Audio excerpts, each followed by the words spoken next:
الملايين تحج، الحج شنو فائدته الآن؟ شنو ثمرته الآن؟ في الزمان كان مفيد. ليش؟ لأنه كان قريش فقراء مساكين ما عندهم أي شيء، يجي الحجاج يجيبون وياهم ذول مثلا هاي الخرفان وهاي الإبل ينطيها الفقراء، وثم تواصل. يعني ذاك الوقت مركز المجتمع الإسلامي هو مكة والمدينة، فيصير تواصل، يصير تكاتف. أما الآن نشوف العالم غير، ابتكر أطروحات أخرى أفضل بكثير. هذه كل 4 سنوات هذه أولمبياد، ملايين العالم تروح المدينة وتجتمع وترتاح وترفيه وتواصل بين كل الدول العالم وعلى مختلف المذاهب والأديان. هذه شقد لطيفة. أما الحج هو فقط المسلمين هم سنة والشيعة ولا حد الآن ما قدروا يتصالحون. هم يدعون أنه الحج اجتماع المسلمين على كلمة واحدة. وين؟ سنة على سنة نشوف القتل بين الشيعة والسنة أكثر. هاي 1000 سنة لحد الآن دائما قتل وتناحر بين الشيعة والسنة. وين الحج جمعهم بالأبدان. هم إنما يروحون علماء الشيعة لما يروحون يحاولون أنه يبثون مذهبهم، والسنة أيضا بالمقابل الوهابية أيضا تحاول أنه كل حاج دائما ينطوك كتب كذا تبليغ الوهابية. إذن ما صار ثمرة. هالمليارات تصرف ما أين الثمرة؟ على كل فهدر الطاقات، التعصب، الدغمائية، الجهل، كلها ناشئ من هذه، أنه إحنا تصورون إحنا عبيد لله. العبد شنو؟ إذن أنت لازم العبد يخاف من المولى. ربوا في أنفسنا الخوف. هذا الخوف يعني الخوف من جهنم، الخوف من عذاب القبر. أنت لازم التقوى، تخاف من الله، تخاف من جهنم. هذا الخوف أكبر عامل، لأنه إعاقة الإبداع عند الإنسان المسلم. هذا دائما خايف. فدائما خايف شنو؟ يصرف فلوسه علما للحسين، للقيمة، للحاج، للزيارة.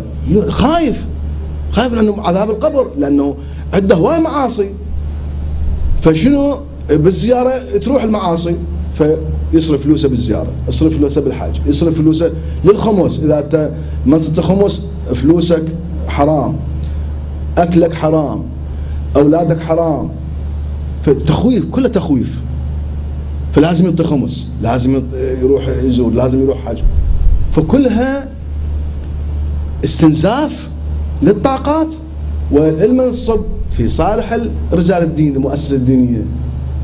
لأنه المؤسسة الدينية هي تريد تهيمن على عقول الناس من خلال تخويف، خوف، الزرع والخوف في الإنسان أنه أنت عبد وأنت سوف تواجه عذاب القبر وسوف تواجه جهنم إذا ما تسوي أعمال. زين.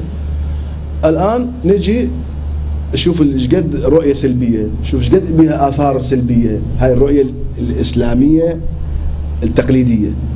أما نجي الإسلام الحضاري، الإسلام المتمدن اللي لها أصل بالقرآن والسنة. إحنا ليش نغفل عن النصوص في القرآن والسنة؟ هو الإمام أمير المؤمنين يقول أن القرآن حمال وجوه، فوجه هذا وجه. أكو وجه آخر، وجه متمدن حضاري، فاللي أكثر من مرة الآيات الشريفة ذكرناها أنه كل إنسان يؤمن ويعمل صالح هو في الجنة.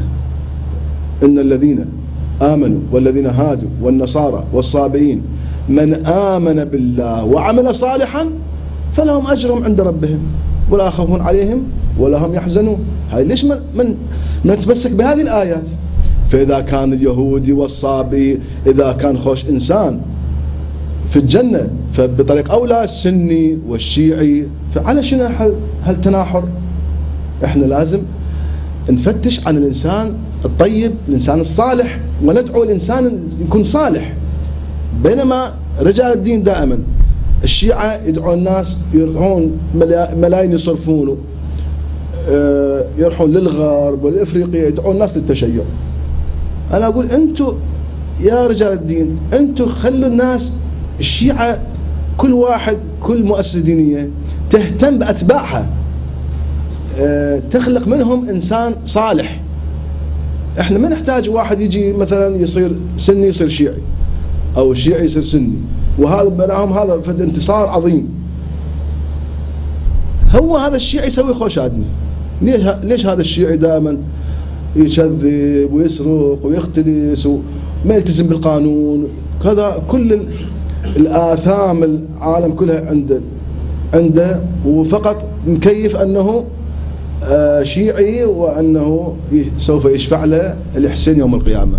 فقط شوية أنت شايل بالتعزية مثلا، هو هذا يلقنون بالمنابر، أنت طماي بالتعزية أنت قيمة سوف يشفع لك الحسين يوم القيامة. هذه فد.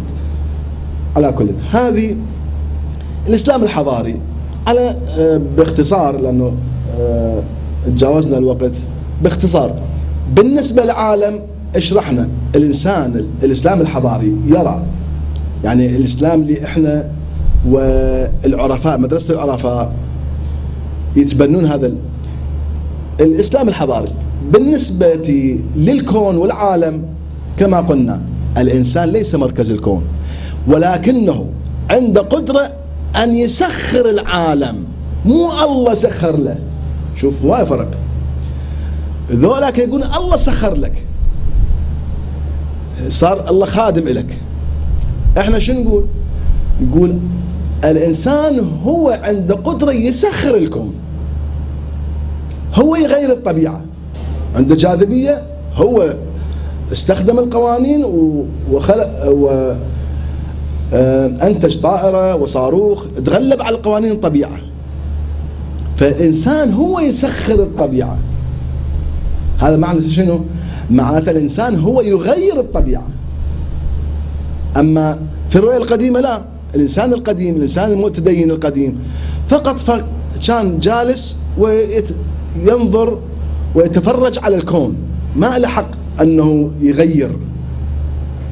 إذا صار سيل هذا قضاء وقدر، إذا صار مرض طاعون هذا قضاء وقدر، ما يتصرف يقول هذا خلي أفكر، خلي أسوي سد مثلا أو أكتشف المرض شنو. لا، هذا دعاء ورقي وآيات قرآنية، إذا طاب يقول هذا الله طيبه، إذا ما طاب قضاء وقدر. فما عنده إبداع لتغيير الكون.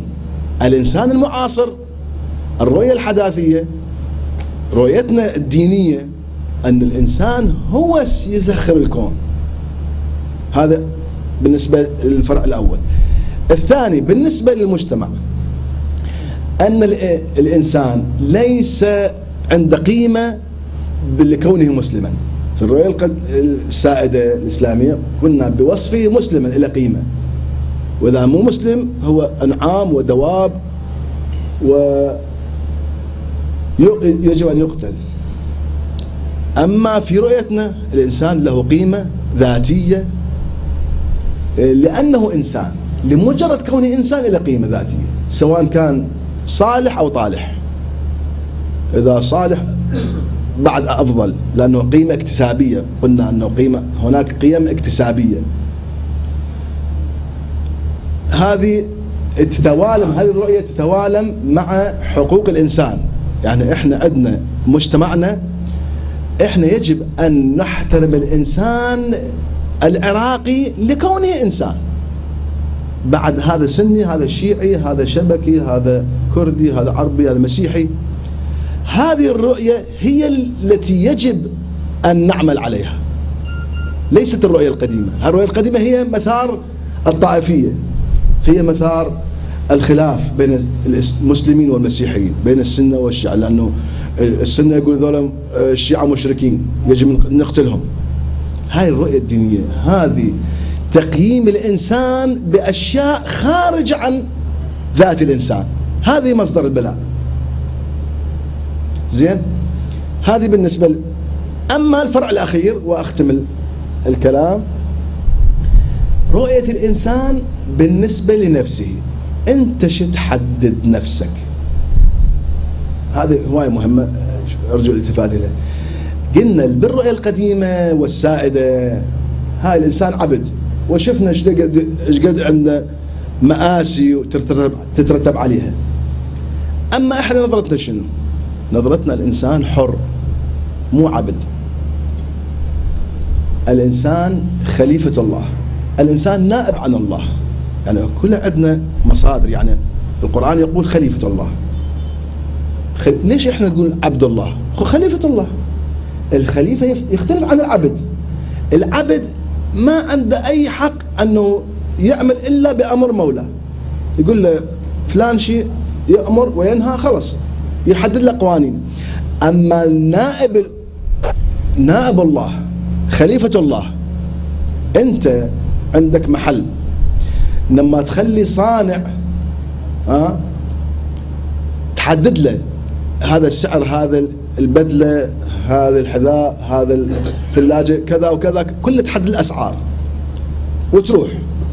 أما لما تخلي واحد نائب عنك، خليفتك في المحل، هذا خليفتك في المحل بعد ما يحتاج تتعدد الأسعار. أنت تريد من عنده أن ينجح هذا المشروع، هذا المحل، يربح المحل، بعد هو بكيفه. هذا الخليفة، أنت مو قال له خليفة، مو قال له عبد، فهو بكيفه. فإحنا أيضا بالنسبة إلى الله تعالى، الله جعلنا خليفة، خليفته في الأرض، يعني أنت حر.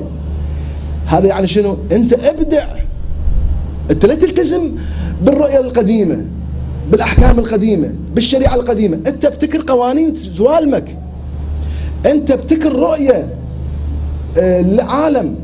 هذا معناته شنو؟ الخليفة. هنا نقطة جدا مهمة.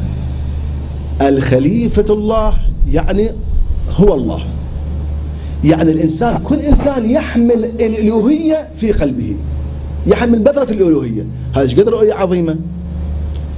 إنما يقول القرآن ونفخت فيه من روحي، يعني روح إلهية عندك. فأنت ليش تتقيد بأحكام 1000 سنة قبل؟